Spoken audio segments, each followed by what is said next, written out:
دیکھو نا جی، دو مالک ہوتے، مثلا ایک زمین ہے، ایک 10 مربع، انہوں نے کہا جی یہ تو ان کی ذاتی ملکیت ہے اور یہ مجھے انہوں نے دی ہے، عطا کی، پھر تو بات ہے، لیکن جب ہوئی ساری عطا تو پھر ذاتی اور عطائی کی تقسیم ہم کیسے کریں؟ ایک بات۔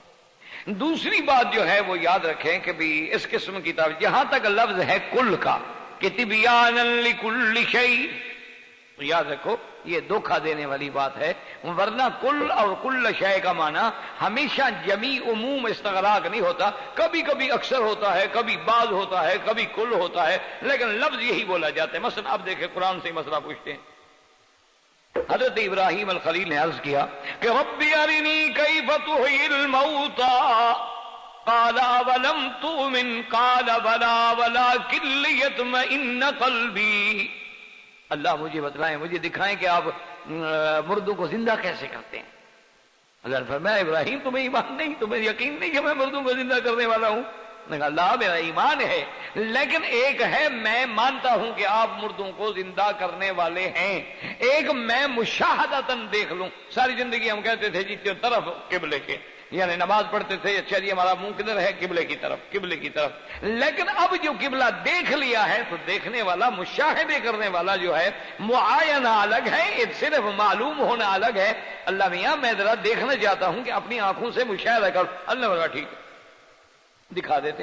فَخُذْ أَرْبَعَةً مِّنَ الطَّيْرِ فَصُرْهُنَّ إِلَيْكَ، اللہ نے فرمایا ایسا کرو کہ 4 پرندے پکڑ، پرندوں کو ذبح کرو، ذبح کرنے کے بعد ان کا ٹکڑے ٹکڑے کر کے کیما کر دو، ان کی باڈی، وجود، ہڈیاں، گوشت، پر شر سب اس کو ریدا ریدا کر کے ان کو ملا دو آپ، ٹھیک ہے۔ اب اللہ میاں کہ فرمایا ثم جعل على كل جبل منهن جزءا، ثم جعل على كل جبل، کہ پھر ہر پہاڑ پہ جا کے ان کے گوشت کو تقسیم کر کے کچھ ادھر رکھ دو۔ اب یہاں بھی تو لفظ کل ہے، اس کا کیا معنی ہے؟ یعنی حضرت ابراہیم علیہ السلام وہ گوشت رکھنے ہمالیہ کے پہاڑ پہ بھی گئے تھے اور ہمارے کیٹو پہ بھی گئے تھے، کل جبل یعنی سب پہاڑوں پہ رکھا تھا۔ اللہ کے بندے، تو یعنی مراد یہاں کل جبل کا یہ ہے کہ جو آپ کے پاس سامنے پہاڑ کھڑے ہیں، تو مراد یہ تھوڑا ہے کہ پوری کائنات کے دنیا کے جہاں جہاں پہاڑ ہیں سب جگہ رکھا ہو، حالانکہ لفظ تو کل ہے۔ ثم جعل على كل جبل، ہر پہاڑ پہ، ثم ادعوهن ياتينك سعيا۔ اب آپ اندازہ فرمائیں کہ لفظ کل ہے، لیکن مراد یہ ہے کہ جو پہاڑ اس وقت حضرت ابراہیم علیہ السلام کے قریب کھڑے تھے بھئی ان پہ رکھ دو۔ یہ معنی تھوڑا ہے کہ ساری کائنات کے جہاں جہاں پہاڑ ہے وہاں رکھ دو۔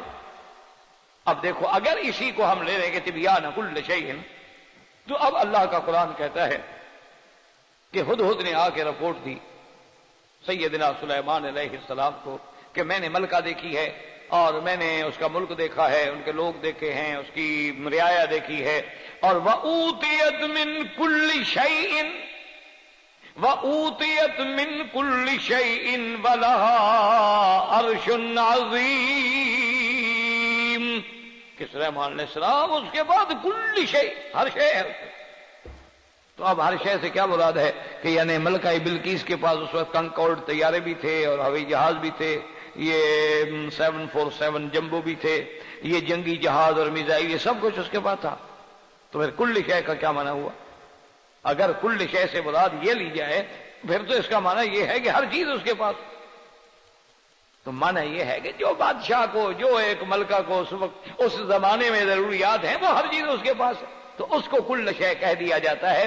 اس کا معنی یہ نہیں ہوتا کہ ذرہ ذرہ اس کے پاس ہے اور ہر چیز اس کے پاس ہے، اور جو چیزیں اس زمانے میں بنی نہیں تھی وہ بھی اس کے پاس ہے۔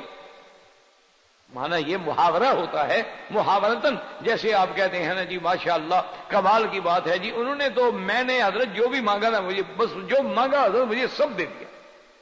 اب اس کا معنی کیا ہوتا ہے کہ یعنی آپ نے بچے مانگے، بچے بھی دے دیے، بیوی مانگی وہ بھی دے دی۔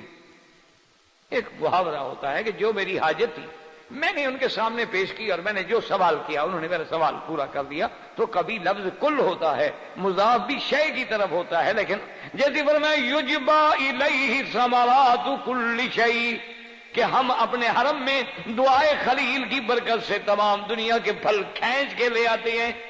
یجبا الیہ، اچھا بہت سارے پھل جو ہیں ابھی تک تو ان کو عربوں کو نام بھی نہیں آتے، بہت سارے پھل انہوں نے دیکھے ہی نہیں، بہت سارے پھل دنیا میں ملتے ہیں جو انہوں نے دیکھے نہیں، ابھی تک بھی نہیں دیکھے، ان بیچاروں کو نام بھی نہیں آتے۔ یعنی آپ اندازہ کریں کہ آپ کے ہاں ایک نام تو ہے نا، چلو آم، اس کو عربی میں کیا کہتے ہیں بتائیں؟ منگا عربی کا لفظ ہے؟ یہ کوئی نئی لغت ہو آپ کے پاس تو ہو، ہمارے پاس جو لغتیں ہیں جو آج تک ہم نے پڑھی ہیں ان میں تو کہیں مینگو، یہ تو مینگو کی بگاڑ ہے منگا، مینگو تو انگریزی کا لفظ ہے۔ جیسے انہوں نے ناشیو نال بنا دیا نیشنل کا، ٹویو تا بنا دیا توتا کا، جیسے بھٹو ہوتے بوتو، تو یہ تو مقصد ہو تو یہ مانا ہے، تو یہ تو ایک عربی کا لفظ ہو گیا، عربی کا لفظ تو کوئی نہیں ہے منگا، کیونکہ نہ کبھی یہاں آم ہوا نہ کبھی یہاں آم آیا، ان بیچاروں کو کیا پتا کہ آم کس بلا کا نام ہے؟ یہ تو ابھی چند سالوں سے مسئلہ ہے کہ آنا شروع ہوئی اچھا بہت سارے پھل ایسے ہیں، آپ یقین کریں کہ میں آکسفورڈ اسٹریٹ لندن پہ اپنے دوستوں کے ساتھ کہنے لگے جی چلو اب آپ کو سیر کرائیں، اور پھر وہ میری سیر جو ہوتی ہے نا وہاں رات کے 2 بجے ہوتی ہے جب کوئی نہیں ہوتا، وہاں دن کو سیر کرو تو عورتیں ہی دیکھو نا۔ اچھا تو اس لیے میں نے کہا ٹھیک ہے تم، اچھا ایک آکسفورڈ اسٹریٹ ایسی ہے کہ وہاں پھر بھی کوئی نہ کوئی آپ کو قہوے چائے وائے یہ وہ مل جاتی ہے، چونکہ عرب حضرات کے وہاں کافی دکانیں ہوتی، تو میں نے دیکھا اتنی بڑی کھجور جناب، ایسی خوبصورت کھجور، حالانکہ اب ہم لوگ مکے مدینے میں رہنے والے الحمدللہ جو کھجوروں کا مرکز ہے، لیکن اتنی بڑی اور اتنی خوبصورت، میں نے کہا یار یہ کھجور تو ضرور خریدو، یہ تو بہت اعلیٰ قسم۔ انہوں نے کہا حضرت یہ دیکھنے کی ہے کھانے کی نہیں ہے، یہ ملک کی طرح بے لذت ہے، دیکھنے میں تو بہت اچھی ہے نا، اندر سے اسی طرح بے لذت ہے جیسے ان کے ملک بے لذت ہے، کافر باہر بظاہر کتنا خوبصورت ہو لیکن اندر سے تو اسی طرح بے مزہ ہوتا ہے نا۔ تو انہوں نے کہا کہ جناب یہ آپ نہیں کھا سکیں گے، کہا یار مہربانی کرو لو نے 1 کلو تو لے لیتے ہیں، چلو یہ تو کہیں گے ہم نے خریدا تھا، یقین کریں اس سے گھاس کھا لیتے نا وہ بہتر تھا۔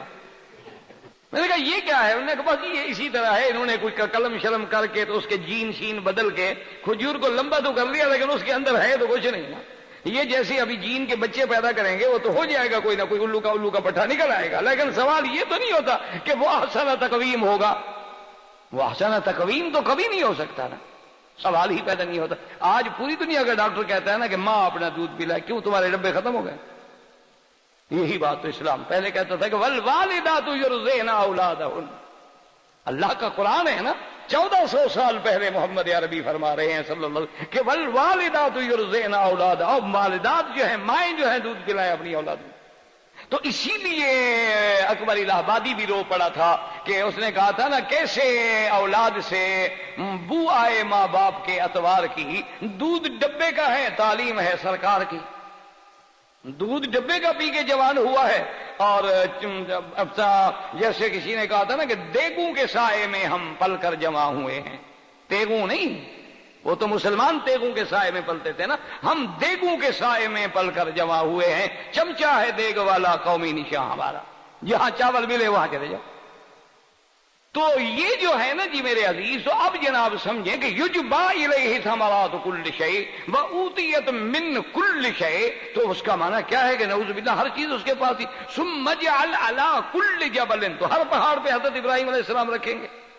تو یہ اللہ کے قرآن میں تحریف ہوتی ہے، کبھی کل بمانے اکثر ہوتا ہے، کبھی لفظ کل ہوتا ہے بمانے بعض ہوتا ہے، معنی حسب احوال جو اس وقت ضرورت تھی، اس زمانے میں اس وقت جو ابراہیم علیہ السلام کے سامنے پہاڑ تھے، یا عرب کو جن ثمرات کی ضرورت تھی کہ حالانکہ یہاں کچھ بھی نہیں ہوتا لیکن انگور آ رہے ہیں، کھجور آ رہی ہے، فلاں آ رہا ہے فلاں، کیونکہ عرب لوگوں کے لیے تو یہی چیزیں سرمایہ حیات تھیں کہ اگر ان کو کھجور مل جائے سبحان اللہ، ان کو اگر انگور مل جائے تو سبحان اللہ، ان کو یہ چیزیں مل جائیں تو ان کا تو سب سے بڑا ثمر جو تھا وہ یہی تھا۔ تو اس لیے انہوں نے یہ جو اللہ کے قرآن میں تعریف کی ہے۔ اچھا دوسری بات ایک اور یاد رکھیں کہ اللہ نے فرمایا کہ قرآن میں ہم نے تبیانا لکل شیء، ہر چیز ہم نے کھول ٹھیک، اور دوسری فرمایا ما فرطنا فی الکتاب من شیء، اور وہاں فرمایا تفصیلا لکل شیء۔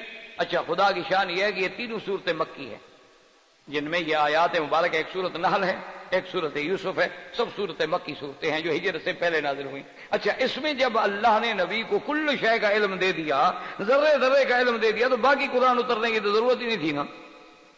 بات کو سمجھیں کہ بھی جب ذرے ذرے کا علم غیب تو عطا کر دیا، کوئی چیز اب حضور کے آگے چھپی ہوئی ہے ہی نہیں، تو پھر باقی قرآن اتارنے کی کیا ضرورت ہے؟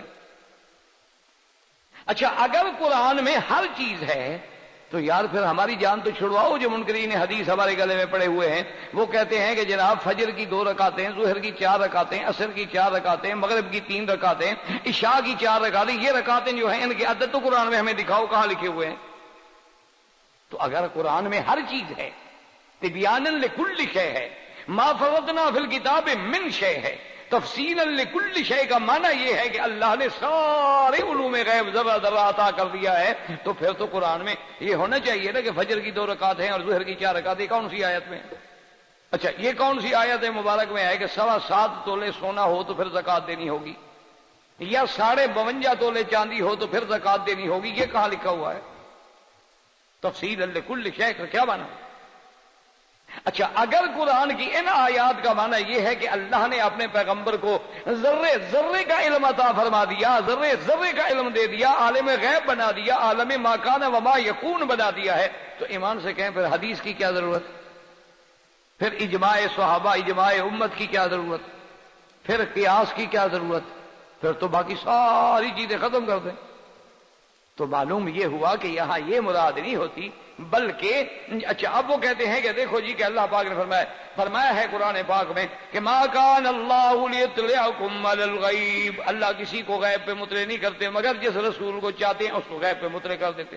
تو ہم نے پہلے کہا کہ اظہار عن الغیب، اطلاع علی الغیب، اخبار عن الغیب تو ہے، لیکن اس کا معنی یہ نہیں کہ اللہ نے اپنے پیغمبر کو ذرے ذرے کا علم عطا فرما دیا. اچھا اسی طرح ان کی ایک دلیل جو ہے ایک حدیث ہے، اور یہ حدیث سیاہ میں ہے کہ ایک دن حضور صلی اللہ علیہ وسلم قام رسول اللہ صلی اللہ علیہ وسلم فینا، کہ حضور صحابہ کہتے ہیں کھڑے ہوئے، اور ایک روایت میں یہ بھی آتا ہے کہ صبح سے لے کر مغرب تک صرف نماز پڑھ کے پھر حضور کھڑے ہو جاتے. اور اس کے بعد فرماتے ہیں کہ ثم بینا، ایک جگہ ہے حدثا، فرماتے ہیں الا ما یکون یوم القیامہ، قیامت تک جو کچھ ہونا ہے حضور نے سارے کا سارا بیان کر دیا. صحابہ کہتے ہیں حفظہ من حفظہ ونسیہ من نسیہ، جن کو اللہ نے حافظہ دیا انہوں نے یاد رکھا، لیکن جو بھول گئے تو بھول گئے. وہ کہتے ہیں دیکھو جی اللہ نے قیامت تک کا علم حضور کو دے دیا، اور حضور نے قیامت تک کا علم جو ہے بیان کر دیا، کوئی چیز باقی رکھی نہیں، سب بیان کر دی. اچھا جب بیان کر دی تو پھر تو سارے صحابہ بھی عالم الغیب ہو گئے نا، ان کو بھی بتلا دی نا. اللہ کے بندے حالانکہ اسی حدیث کی شرح کو دیکھ لیتے یا اور حدیثیں دیکھ لیتے تو حضرت حذیفہ فرماتے ہیں کہ یعنی جو فتنے قیامت تک آنے تھے حضور نے فتن کے بارے میں مجھے سارے بتا دیا، سارے صحابہ کو بتا دیا کہ یاجوج ماجوج آئے گا، دابا نکلے گا، دجال آئے گا، مہدی آئے گا، عیسیٰ ابن مریم اتریں گے، اور زمانے میں پھر عدل و انصاف ہوگا. جو قیامت تک فتن تھے اور جو ان کا حل تھا وہ اللہ کے پیغمبر نے سارا ذکر فرما دیا. اس کا معنی یہ نہیں کہ ذرے ذرے کا علم غیب اور ما کان و ما یکون حضور نے بیان فرما دیا، یہ صفت خدا بندی ہے. اس میں جو یہ عقیدہ رکھے نعوذ باللہ وہ شرک ہے. اچھا اور عجیب بات یہ ہے کہ میرے ان حضرات میں بھی یہ عقیدہ آیا کہاں سے ہے؟ یہ عقیدہ ان کے ہاں بھی روافض سے آیا ہے، اور اصول کافی میں روایت ہے امام جعفر صادق سے، وہ کہتے ہیں کہ لو کنت بین موسیٰ و خضرا، کہ جب موسیٰ علیہ السلام اور خضر علیہ السلام صبر کر رہے تھے نا، اگر میں ہوتا نا تو میں سب کچھ جانتا تھا، میں ان کو بتا دیتا، میں سب کچھ جانتا تھا. بلکہ انا عالم، میں وہ بھی جانتا تھا وہ جو دونوں نہیں جانتے تھے. وانا عالم ما کان وما یکون الی یوم القیامت، جو قیامت تک ہے وہ سارا علم مجھے ہے. تو یہ اصل میں عقیدہ روافض کا تھا، امامیہ کا تھا، ان سے منتقل ہو کے ہمارے اہل بدعت کے پاس بھی آ گیا. تو یہ قرآن کے بھی خلاف، احادیث کے بھی خلاف، اور واقعات کے بھی خلاف، حقائق کے بھی خلاف، اور یہ معمولی جرم نہیں بلکہ بندے کو شرک تک لے جانے والا ہے. اللہ آپ کو بھی اور مجھے بھی ہر مسلمان کو محفوظ رکھے اور صحیح عقیدہ نصیب فرمائے. ربنا لا تزغ قلوبنا بعد إذ هديتنا وهب لنا من لدنك رحمة إنك أنت الوهاب. صلى الله تعالى على خير خلق سيدنا محمد وآله وأصحابه أجمعين.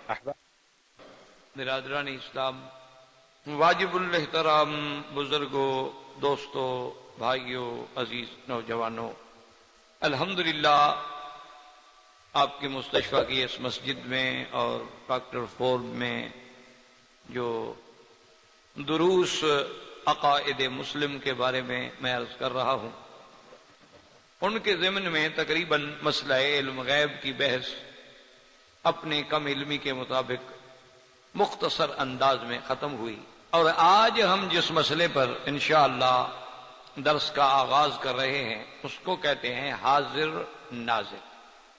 یہ بھی اہل بدعت نے، اہل اہوا نے اس مسئلے کو بھی ایک معرکۃ الآراء مسئلہ بنا دیا ہے، اور اس کا تعلق بھی اسی مسئلہ علم غیب سے ہے. کیونکہ علم غیب کا معنی کہ ہر چھپی چیز کو جاننا، حاضر معنی ہر جگہ موجود ہونا، ناظر معنی ہر چیز کا دیکھنا. تو جب ہر جگہ موجود ہے دیکھے گا تو سب علم بھی رکھتا ہے گویا، لہذا اس پر غیب غیب نہیں رہے گا. تو ان دو مسئلوں کا ایک تو آپس میں تعلق ہے، اور دوسرا یہ دو مسائل ایسے ہیں علم غیب اور حاضر و ناظر کے یہ معرکۃ الآراء مسائل میں ہیں، اور یہ دو مسائل ایسے ہیں کہ جن میں انسان کا عقیدہ غلط ہو جائے تو فوراً وہ شرک میں پہنچ جاتا. اب مسئلہ سمجھیں کہ حاضر ناظر کا کیا معنی. علماء اہل سنت، علماء اہل توحید، علماء حق سلفن و خلفن، متقدمین سے لے کر متاخرین تک، ان سب کا قرآن و سنت کی روشنی میں یہ عقیدہ ہے کہ عالم الغیب والشہادہ بھی اللہ کی ذات ہے، عالم ما کان وما یکون وما ہوا کائن الی یوم القیامہ بھی اللہ کی ذات ہے، اور علم محیط کا مالک بھی اللہ کی ذات ہے. تمام آسمانوں اور زمینوں میں ہر چھپی ہوئی چیز کا جاننا جو ہے یہ بھی علم اللہ کی ذات کا ہے، اور ہر جگہ حاضر اور ناظر جو ہے یہ بھی اللہ کی ذات. ایک اپنے عقیدے کو صحیح فرما. ہر جگہ حاضر کا کیا معنی؟ یہ نہیں ہوتا کہ اللہ تبارک و تعالی ہر جگہ خود موجود ہے، یا اللہ تبارک و تعالی نعوذ باللہ کعبہ شریف کے اندر بیٹھے ہوئے ہیں، یا نعوذ باللہ کے جیسے بعض روافض نے اور بعض اہل اہواء و بدعت نے حلولیہ فرقہ پیدا کیا، جنہوں نے یہ عقیدہ بنایا کہ اللہ تبارک و تعالی خود بندے میں حلول کر جاتے ہیں، کہ ظاہر میں تو بندہ ہوتا ہے لیکن خدا خود اس کے اندر ہوتا ہے. یہی عقیدہ آج تک بھی ہندوؤں میں تناسخ کا موجود ہے. ان کا بھی یہی عقیدہ ہے کہ ہم نے ایک دفعہ فلاں جنم میں اور جنم لیا تھا، اور اس کے بعد یہ میرا دوسرا جنم ہے، یہ میرا تیسرا جنم ہے، اور جب ہمارے ان کے والدین، ان کا عقیدہ ہندوؤں کا کہ والدین ہمارے فوت ہو جاتے ہیں تو ان کی شریر جو ہے، ان کی آتما جو ہے وہ کسی اور جانور میں منتقل ہو جاتی ہے. اور یہی وہ عقائد سیئہ ہے، عقائد قبیحہ ہیں، اللہ معاف کرے، جو مسلمانوں میں آ گئے. انہوں نے بھی یہ عقیدے بنا لیے کہ روافض کا بالکل یہ عقیدہ ہے کہ حضرت علی رضی اللہ تعالیٰ عنہ ٹھیک ہے، بظاہر تو حضرت علی ہے لیکن اصل تو مولا ہے، اسی لیے وہ ہر جگہ مولا علی مدد، مولا علی مدد. وہ اللہ مدد نہیں کہتے، یا اللہ مدد کبھی نہیں کہیں گے، یا علی مدد کہیں گے، مولا علی مدد کہیں گے، بلکہ السلام علیکم بھی نہیں کہیں گے. ایک کہے گا یا علی مدد، جواب میں اگلا کہے گا مولا علی مدد. یعنی تسلی ہوگی کہ یہ واقعی ہمارے جماعت کا پکا آدمی ہے، کہ ہمارے تحیہ، ہمارے آداب کو جانتا ہے. اسی طرح بہت سارے اللہ باپ فرمائے، باقاعدہ ایک مستقل فرقہ ہے حلولیہ، فرقہ ضالہ ہے، اللہ باپ فرمائے، اللہ ان کے فتنوں سے بچائے. ان کا یہ عقیدہ ہے، اور اسی سے آپ نے دیکھا کہ بعض لوگوں نے وہ مسائل پیدا کیے کہ جی منصور تو نہیں بول رہا تھا نا، منصور کے اندر خدا بول رہا تھا. اور وہ علم، اچھا اس کو پھر وحدت الوجود، اچھا پھر اس کو ایک اس طرح پھیلایا گیا نعوذ باللہ کہ بعض حقائق کو اس انداز میں موڑا گیا لوگوں کو گمراہ کرنے کے لیے کہ انہوں نے کہا جی دیکھیں جی بس ہر آدمی جو ہے نا بس اس میں بس جی ہم تو آپ دیکھ رہے ہیں نا بندہ، ہم تو جناب خدا کو دیکھ رہے ہیں. اسی سے وہ اشعار لوگوں کے اپنا مشہور کیے گئے کہ جدھر دیکھتا ہوں ادھر تو ہی تو ہے. حالانکہ بات تو اور تھی، معنی یہ تھا کہ جہاں جہاں ہم نظر ڈالیں تیری صنعتیں ہیں، آسمانوں پہ نظر ڈالیں، زمین پہ نظر ڈالیں، کائنات پہ نظر ڈالیں، انسانوں پہ نظر ڈالیں تو خدا یاد آتا ہے. مانت مقصود تو یہ تھا، لیکن انہوں نے کہا کہ نہیں، بس جب ذرا گردن جھکائی دیکھ لی کہ دل کے آئینے میں ہے تصویر یار، کہ وہ تو اللہ تو ہمارے اندر ہے، جب چاہے ہم دیکھ لیں. اسی لیے اللہ تبارک و تعالی معاف کرے یعنی وہ اس حد تک آگے بڑھے ہیں کہ باقاعدہ اشعار میں، دیوان میں انہوں نے باقاعدہ یہ محبت میں، عقیدت میں آ کے شعر لکھے ہیں کہ ظاہر میں پیر فرید ہے لیکن باطن میں تو خود اللہ ہے۔ باقاعدہ انہوں نے سرائے کی زبان میں ایک شاعر ہے جس نے اپنے دیوان میں باقاعدہ یہ بات لکھی ہے کہ ہمارا جو چاچڑا کا شہر ہے وہ ایسے ہے جیسے مدینہ ہو، اور کوٹ مٹھن ایسے ہے جیسے بیت اللہ ہو، اور پیر فرید ایسے ہے جیسے خود اللہ ہو۔ یہ عقائد۔ اسی طرح وہ یہ کہتے ہیں کہ ہر جگہ حاضر اور ناظر، وہ کہتے ہیں یہ اللہ کی تو صفت ہو ہی نہیں سکتی، حاضر ناظر تو ہوتا ہی پیغمبر ہے، انبیاء ہیں یا شیخ ہے یا پیر ہے۔ وہ کہتے ہیں کہ فرق وہی ہے کہ جیسے علم غیب اللہ کا ذاتی تھا، ان کا عطائی ہے۔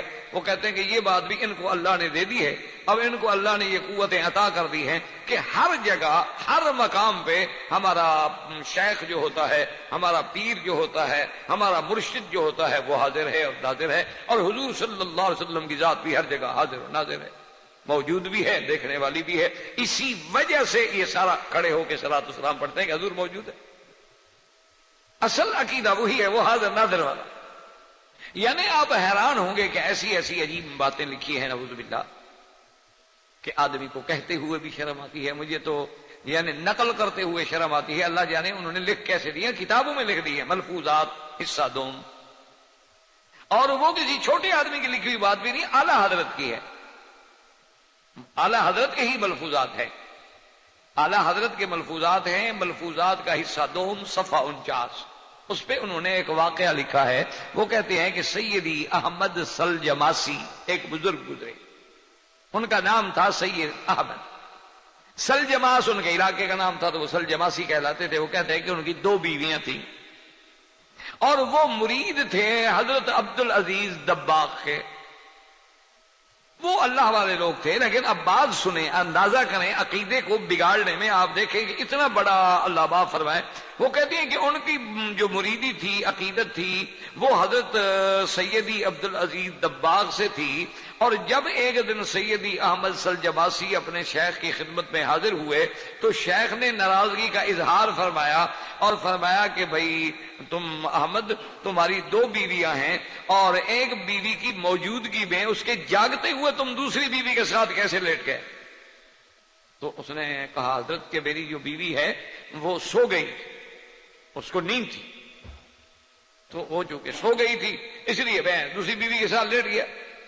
تو اس نے کہا کہ نہیں وہ سو نہیں گئی تھی، اس نے سوتے میں جان ڈال لی تھی اور وہ بالکل جاگ رہی تھی، اور یہ تم نے زیادتی کی ہے کہ ایک بیوی دیکھ رہی ہے اور تم دوسری بیوی کے ساتھ اپنے حقوق پورے کر رہے ہو، یہ غلط بات ہے۔ تو اس کے بعد وہ بڑے حیران ہوئے، تو انہوں نے کہا کہ حضرت آپ کو کیسے پتہ چلا؟ یہ تو آخر میرے گھر کا راز ہے نا۔ تو انہوں نے کہا کہ آپ کے اس کمرے میں کوئی تیسرا پلنگ بھی پڑا تھا؟ تو اس نے کہا کہ ہاں۔ انہوں نے کہا اسی پہ تو میں لیٹا ہوا تھا۔ یہ ملفوظات میں ہے، ملفوظات حصہ دوم صفحہ 49، جس کے بعد وہ یہ کہتے ہیں کہ بھائی اپنے مرشد اور شیخ سے تو کوئی حالت بھی چھپی نہیں ہوتی بندے کی، وہ تو ہر جگہ حاضر و ناظر ہیں۔ یہ کتابوں میں ہے۔ ایک تو ہوتا ہے نا کہ چلو جی بندے نے مثال کے طور پہ ایسے بیٹھے بیٹھے کوئی بڑ مار دی، ایسے بیٹھے بیٹھے کوئی بھنگ کی ترنگ میں آگے کوئی بات کہہ دی۔ ہوتا ہے نا کہ بعض اوقات آدمی ایک ہوتا ہے کہ چلو بھی نشے میں بیٹھا تھا یا کسی بھول میں بیٹھا تھا۔ وہ حضرت پیر محمد علی شاہ صاحب رحمۃ اللہ علیہ تقریر فرما رہے تھے، انہوں نے کہا کہ یار یہ شیعہ سنی کا جھگڑا میں ختم کرنا چاہتا ہوں، خلافت ابو بکر پہ جو لڑ رہے ہو تم کوئی خلیفہ بناؤ، میں اس کو خلافت دے دیتا ہوں۔ پہلے وہ خلیفہ تو بناؤ نا، کس کو خلافت دو گے؟ وہ ایک بندہ کھڑا ہو گیا اور نشے میں بیٹھا تھا بیچارہ، وہ کھڑا ہو گیا، اس نے کہا جی میں خلیفہ بنوں گا۔ تو حضرت شاہ صاحب اس کو جانتے تھے، انہوں نے کہا سیدو یہ کھوجا ہے، پھر بھی تو خلافت کھوجا لے جائے گا، تم سید تو پھر ہوتے رہ جاؤ گے، پھر جھگڑا تو باقی رہا، پیسے کھوجے کو تو راضی کرو۔ اب اس کو پتا بھی نہیں خلیفہ کیا ہوتا ہے، وہ نشے میں بیٹھا تھا، انہوں نے کہا کہ کون خلیفہ بنے ہوتا ہے؟ میں بنوں گا۔ تو ایک تو ہوتا ہے نا نشے کی ترنگ میں آ کے مثلا کوئی بندہ غلط بات کہہ جائے، یا ایک دفعہ آدمی خطابت کے جوش میں آ کے کوئی بات اس کے منہ سے نکل جاتی ہے، لیکن ایک بات یہ ہے کہ باقاعدہ کتاب میں لکھی جائے۔ اسی طرح آپ ان کی کتابیں ہیں، نجم الرحمان ایک کتاب کا نام ہے، مقیاس حنفیت ایک کتاب کا نام ہے، جا الحق ایک کتاب کا نام ہے، انہوں نے ان کتابوں میں باقاعدہ لکھا ہے کہ حاضر ناظر ہونا جو ہے یہ تو صفت ہی انبیاء اولیاء کی ہے۔ کیوں؟ حاضر کا معنی ہوتا ہے جو نہیں تھا حاضر ہو گیا، وہ کہتے ہیں اللہ تو اس طرح ہو نہیں سکتا، لہذا یہ اللہ کی تو صفت ہی نہیں۔ اور کہتے ہیں ناظر معنی دو آنکھوں سے دیکھنے والا، اللہ بھی یہاں تو دیکھتے ہیں لیکن یہ ہم کیسے کہہ سکتے ہیں کہ ان کی آنکھیں ہیں؟ لہذا معنی یہ ہے کہ اللہ بھی نعوذ باللہ ناظر نہیں ہو سکتے۔ تو یہ تو حاضر اور ناظر جو ہے ہوتا ہی نبی ہے، ہوتا ہی شیخ ہے۔ نعوذ باللہ ثم نعوذ باللہ، اللہ تبارک و تعالی رحمت فرمائے اور اللہ ہدایت دے۔ اور پھر اپنے عقیدوں کو جوڑ توڑ کو ثابت کرنے کے لیے پھر جناب حضور کے معجزات کے حوالے دیتے ہیں کہ حضور نے فرمایا کہ اللہ نے میرے لیے زمین کو لپیٹ دیا ہے، کہ جب میں سفر کرتا ہوں تو زمین لپیٹ دی جاتی ہے، مختصر ہو جاتی ہے۔ اسی طرح حضور نے فرمایا کہ نصرت بالرعب مسیرۃ شہر، میں 1 مہینے دور ہوتا ہوں اور دشمنوں کے دل میں میرا رعب پڑ جاتا ہے۔ تو یہ ساری باتیں یعنی کوئی ادھر کی کوئی ادھر کی کوئی ادھر کی باتیں اکٹھی کر کے انہوں نے کہا جناب دیکھیں جب زمین لپیٹ دی گئی تو گویا ساری زمین سامنے ہو گئی، تو لہذا اب ہر جگہ ہو گئے نا، زمین تو لپیٹ دی گئی۔ اور پھر جب حضور صلی اللہ علیہ وسلم نے بیت المقدس کو ساری قصہ کہانی ان کو بتا دی تو معنی یہ ہے کہ حضور کے سامنے ہر چیز تھی، حضور ہر چیز دیکھ رہے ہیں، بتا رہے ہیں۔ تو اصل بات کیا ہوتی ہے کہ جیسے کسی شاعر نے کہا تھا کہ ایک ہی سوال کے سینکڑوں جواب، ہم سے کچھ اور ان سے کچھ، درباں سے کچھ۔ جب آدمی جھوٹا ہو نا پھر اس کا یہی ہوتا ہے کہ بھیا پوچھنا کہاں گیا تھا، یعنی آپ اللہ معاف کرے کوئی عورت گھر سے غلط طریقے سے باہر جائے واپس آئے نا تو جتنے بندے پوچھیں گے سب کو نیا نیا جواب دے گی کیونکہ جھوٹ جو بول رہی ہے۔ تو اس لیے ایک ہی سوال کے سینکڑوں جواب، ہم سے کچھ اور ان سے کچھ، درباں سے کچھ۔ تو کسی کو تو کچھ کہتے ہیں، کسی کو کچھ کہتے ہیں، کسی کو کہتے ہیں کہ جناب اصل بات یہ ہے کہ یہ وہابی سمجھتے نہیں، حضور کی روح مبارک حاضر ہے، حضور کی روح مبارک جو ہے کہ ان روحہ موجود فی کل بیت من بیوت المسلمین، کہ ہر گھر میں حضور کی روح مبارک موجود ہے۔ حالانکہ ملا علی قاری الحنفی نے باقاعدہ لکھا ہے کہ جو شخص یہ عقیدہ رکھتا ہے وہ اس کا تعلق جو ہے وہ اہل سنت سے نہیں، وہ خارج ہے اہل سنت۔ اسی طرح باقاعدہ فتاوی قاضی خان، اسی طرح باقاعدہ عالمگیری، اسی طرح باقاعدہ ان علماء، لیکن افسوس تو یہ ہے کہ یا تو معلوم ہوتا ہے کہ یہ اہل بدعتی یا تو یہ پڑھتے ہی نہیں، ہم خواہ اپنے آپ کو حنفی کہتے رہتے، کبھی انہوں نے شاید حنفیوں کی کتابیں پڑھی ہی نہیں اور حنفیوں کو بدنام کرنے کے لیے کہتے ہیں ہم حنفی، نہ کبھی انہوں نے کوئی کتاب دیکھی ہے، نہ انہوں نے کبھی کوئی مطالعہ کیا ہے۔ حالانکہ آپ حیران ہوں گے کہ اللہ نے ایسے ایسے علماء بھی پیدا کیے ہیں۔ آج ہی ذکر ہو رہا تھا کہ مفسر ابن جریر طبری رحمۃ اللہ علیہ کی موت کے بعد جب حساب کیا گیا کہ انہوں نے کتنی کتابیں لکھی ہیں تو حساب کیا گیا ماشاءاللہ تو ایک روزاری صفحہ بنتا ہے ان کا، 40 صفحہ، یعنی پوری کتابیں کتنی صفحے لکھی ہیں اور کل زندگی کتنی تھی، تو اس میں اگر حساب کیا جائے، تقسیم کیا جائے تو 40 صفحہ روز کا بنتا ہے۔ تو آپ اندازہ کریں کہ ان لوگوں نے کتنی محنت کی۔ آپ حیران ہوں گے کہ علامہ شمس الائمہ سرخسی نے 30 جلدیں کتاب لکھی اور وہ بھی کنویں میں بیٹھ کے، بادشاہ ناراض ہو گیا ایک مسئلے پہ، کنویں پہ قید کر دیا، قید کر کے کنویں میں بٹھا دیا کہ کنویں میں بیٹھو، بیٹھ۔ شاگرد آتے روٹی لے کے پہنچا جاتے، کو پانی پہنچا دیتے، ان کو کہتے کہ یار مہربانی کیا کرو، کو کاغذ قلم لایا کرو، میں کچھ لکھتا رہوں، فارغ جو بیٹھا ہوں تو کیا کروں۔ تو 30 جلدوں کی کتاب کنویں میں بیٹھے بیٹھے لکھ ڈالی، اور جو کنویں میں بیٹھے لکھ ڈالی وہ باہر جو کتابیں رکھنے والے ہیں ان کو بھی سمجھ نہیں آتی، اس نے تو بغیر کسی کتاب کی لکھی ہے نا، اس کے سامنے تو کوئی کتب خانہ نہیں۔ ابھی آپ حیران ہوں گے کہ مفسر شاہین کی تفسیر جو ہے، بتائیں آپ کو کتنے جلد ہے؟ 400 جلد میں تفسیر لکھی ہے قرآن کی اس نے۔ 400 جلد آپ پڑھ سکتے ہیں؟ تو پتہ نہیں یہ بیچارے اللہ عالم کہاں پڑھتے رہتے ہیں، اور ساری دنیا میں الٹا احناف کو بدنام کر دیا کہ جناب یہ حنفیوں کا عقیدہ ہے اور یہ حنفیوں کا عقیدہ ہے اور یہ دیوبندیوں کا عقیدہ ہے۔ یہ بالکل غلط بات ہے اور جھوٹی بات۔ آپ سارے حضرات زیادہ ماشاءاللہ پڑھے لکھے حضرات ہیں، ہندوستان سے تعلق رکھتے ہیں، آپ کے علم میں ہے کہ زیب النساء نے تفسیر قرآن لکھی تھی۔ زیب النساء جو تھی بادشاہ کی بیٹی، اس نے تفسیر لکھی ہے قرآن کی، تفسیر زیب، اور وہ نادر یعنی نادر ہے روزگار تفسیر ہے، ایسی نہیں کہ کوئی عام تفسیر۔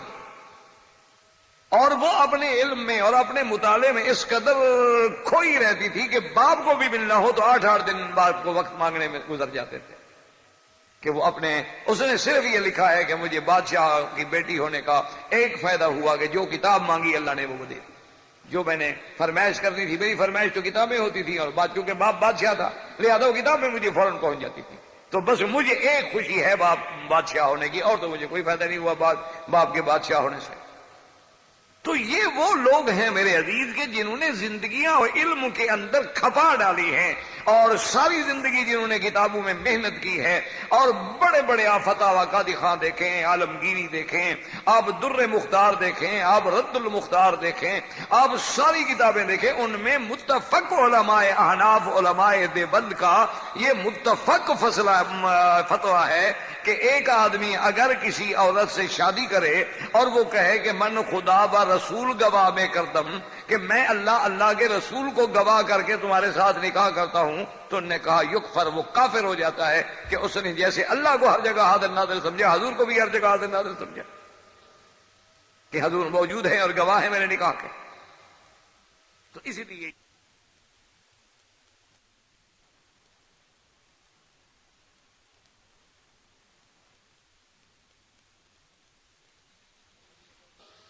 کہ حضور موجود ہیں اور گواہ ہیں میرے نکاح کے، تو اسی لیے یہ ایک بہت بڑا مرکت الآراء مسئلہ ہے اور انتہائی اہم مسئلہ ہے، اور اسی وجہ سے ہمارے سارے ملکوں میں یہ تمام جو جھگڑے ہوتے ہیں، صلاۃ السلام ہو رہے ہیں، میلاد ہو رہے ہیں، کھڑے ہو جاؤ ہر جمعہ کے بعد کھڑے ہو کے صلاۃ السلام پڑھو، اور یہ سارے مسائل جو ہیں وہ اسی حاضر ناظر، ان کی اصل جڑ جو ہے وہ یہ حاضر ناظر کا عقیدہ ہے۔ اچھا، بعض پیروں نے، ایک پیر صاحب تھے فوت ہو گئے، اور اچھا وہ ماشاءاللہ بڑے پیر کا معنی یہ ہوتا ہے جس کے بڑے آدمی مرید ہوں۔ پہلے زمانے میں تو بڑا پیر وہ ہوتا تھا نا جو اللہ والا ہو، جو بہت بڑا عابد ہو، بہت بڑا زاہد ہو، بہت بڑا عبادت والا ہو، تقوی والا ہو، اللہ سے ڈرنے والا ہو۔ اب بڑا پیر اس کو کہتے ہیں کہ جس کے بڑے بڑے لوگ مرید ہوں، وہ بڑا پیر ہوتا ہے۔ تو ہمارے ایک صدر تھے پاکستان کے، وہ بھی ان کے مرید تھے، اس لیے وہ بڑا پیر تھا۔ اب جناب وہ پیر صاحب جب باہر نکلتے، کسی جگہ سے جانا ہے، کسی دوسرے شہر میں جانا ہے، تو چونکہ وہ بڑے پیر تھے ماشاءاللہ، تو ان کے پروٹوکول کے لیے جناب 20 پجارو اور لینڈ کروزر اور رینج روور اور جناب بڑے بڑے آئی ایس کے ڈبے اور گاڑیاں اور گن مین اور اسلحے سے بھرے ہوئے لوگ آگے پیچھے سرکار کے لیے جاتے تھے۔ تو جاتے جاتے بس حضرت اشارہ کرتے بھی گاڑیاں روک دو، گاڑی روک دیتے، جلدی سے حضرت پیر صاحب گاڑی سے نکلتے اور سڑک سے دور ایک کنہ زمین تک ایسے بھاگتے جا رہے ہیں، باقی کسی کو حکم ہے بھائی خبردار، حضرت کا پتہ نہیں کیا راز ہے، وہاں جا کے ایسے ہاتھ باندھ کے کھڑے رہے۔ اب سارا جہان دیکھ رہا ہے کہ وہاں حضرت ہاتھ باندھ کے کھڑے ہوئے ہیں۔ اچھا، پوری روڈ پہ تو ان کی گاڑیاں کھڑی ہیں، ادھر کی ٹریفک بھی بند، ادھر کی ٹریفک بھی بند، اور ٹریفک والے بات کر نہیں سکتے، گن مین ہیں سارے مسلح کھڑے ہیں، کلشن کو کوزیاں لے کے، کون بات کرے، مرنا ہے کسی نے۔ اور جب پیر کا صدر مرید ہو تو مقدمہ کون درج کرے گا؟ دیکھو نا جی، اقربا میرے کریں، خون کا دعویٰ کس پر؟ قاتل بھی وہی، منصف بھی وہی، شاہد بھی وہی، تو کس میں جا کے آدمی اپنے خون کا دعویٰ کرے، کون سنے گا؟ تو اب لوگ جناب دیکھ کیا ہو گیا، اس نے کہا کیا ہو گیا، تو ایک میلہ بن گیا نا، سینکڑوں لوگ اتر رہے ہیں بسوں سے ٹرکوں سے، وہ بھی کیا ہو گیا؟ انہوں نے کہا جی حضرت مرشد حضرت فلاں پیر صاحب کھڑے ہیں، پیر صاحب کھڑے ہیں۔ تھوڑی دیر کے بعد جناب پیر صاحب روتے ہوئے جناب آ گئے، اور جو ان کے خاص خلفاء ہوتے تھے وہ جناب کہتے جی حضرت مبارک ہو، حضرت مبارک۔ ہاں بھائی اللہ کا شکر ہے، سرکار دو عالم جا رہے تھے تو میں نے قدم بوسی کے لیے حاضر ہوا، تو حضور کھڑے ہو گئے، بڑا پیار فرمایا، بڑی شفقت فرمائی، میرے سر پہ ہاتھ پھیرا، میرے سینے پہ ہاتھ رکھا، اور ابھی تک سینے میں ٹھنڈک محسوس ہو رہی ہے، بس سبحان اللہ جی، بس ابھی ملاقات ہو گئی۔ اب جناب لوگ مبارکیں دے رہے ہیں اور ہاتھ ڈال رہے ہیں کہ سبحان اللہ، کہ جناب کمال ہے کہ حضور پاک جا رہے تھے اور حضرت کو بلا لیا، اور حضرت دوڑ کے مل بھی آئے، بات بھی ہو گئی، ہاتھ بھی پھیر لیا حضور، اور لوگ وہی ہو رہے ہیں دھڑا دھڑ کی، جناب جس کا اتنا بڑا مقام ہو کہ راستے میں چلتے ہوئے حضور کو مل لے، مدینے میں 30 سال رہو حضور سے ملاقات نہ ہو اور پاکستان میں ملاقات کرا دے، کمال ہے نا۔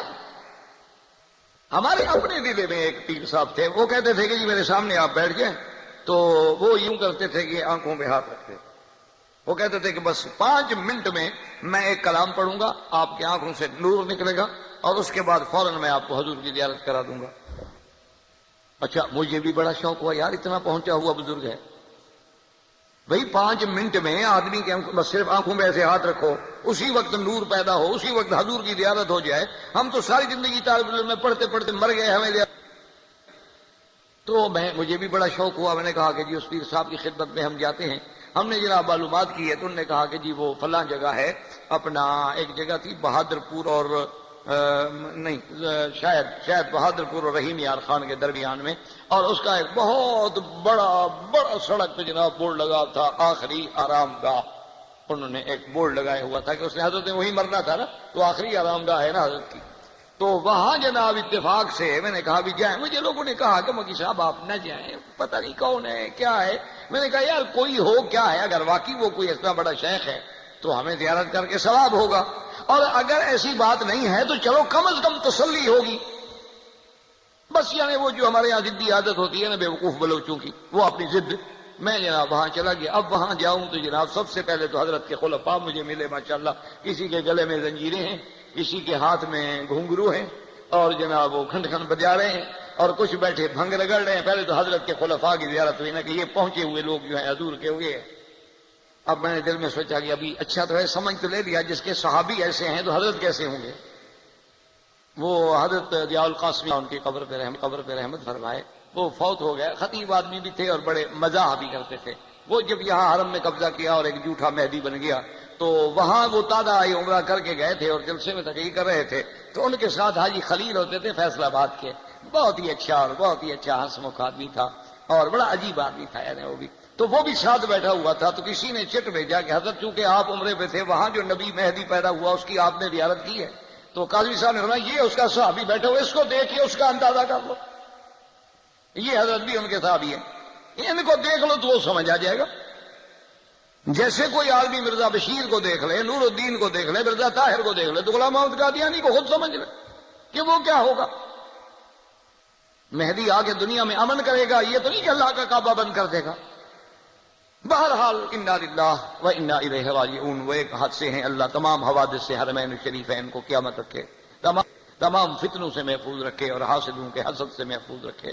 تو بہرحال جناب انہوں نے کہا جی اب تو آپ نے پیر صاحب کو سمجھ لیا. میں نے کہا یار چھوڑو پھر بھی جاتے ہیں کیا آ گئے ہیں تو کیا کھا تو نہیں جائے گا. انہوں نے کہا حضرت یہ اس کا علاقہ ہے یہ سارے لوگ ہیں مشائی پھر رہے ہیں وہ خدا نہ خاصا سمجھ جائے کہ یہ مولوی بکی تو پکا وہاں بھی ہے اس کا تو باپ بھی وہاں بھی نسلی وہاں بھی ہے تو خدا نہ خاصا یہاں کوئی آپ کے ساتھ زیادتی کر لے. ہم صرف 2 آدمی ہیں میں ایک نوکر ہوں ایک آپ ہیں تو ہم 2 آدمی کیا کر رہے ہیں یار چھوڑے یار اگر کی بات ہے کیا کر رہے ہیں کیا بنے. ہم بلوچ آدمی 20-25 سے تو ہم لڑ سکتے. یہ کوئی بات ہے کہ ہم 2 آدمی کیسے 2 آدمی ہیں. اللہ کا فضل ہے کہ ان نشائیوں سے نہیں میں مار کھاتے بھنگی چاہے 100 آ جائے.